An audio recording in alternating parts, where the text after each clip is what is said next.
Perhaps unusually for a tradition of our recent past, the Rambling House has passed into two different places. On one hand, it is remembered, often in a romanticised way, and in another, people have forgotten all about it and have no real idea of what it once represented in rural communities.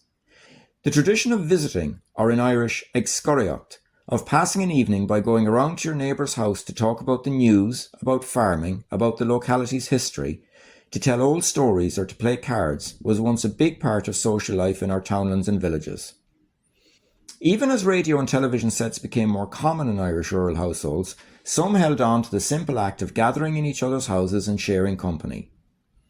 Anytime I have asked elderly people about their memories of this tradition of visiting, it has emerged that it was a stronger tradition in some townlands than in others. In some villages I have inquired about, the tradition hardly existed at all. In others, it was a way of life. In some villages, people visited a different house, sometimes almost every night of the week. In many other villages, there was one or maybe two specific houses which were common gathering spots for the neighbours. These were known as rambling houses. Often, people dropped in and out of these houses on their way to and from town, or from the church, or between one errand and another. Some might visit and sit by the fire all night. Aside from local news and gossip, and the game of cards, storytelling was a mainstay of the tradition of visiting. Often, these took the form of ghost stories, or stories about frightening encounters with the fairies. Many of these stories featured characters who had encountered strange or frightening experiences while, of all things, walking home late one night after visiting their neighbours or the local rambling house. In other words, the very thing the storyteller's audience would be doing themselves an hour or two after the story had concluded.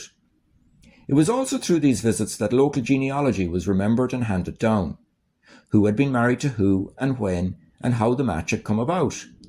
Who was a cousin of who, and by what connection. Repeated over and over through the years, people kept this information alive.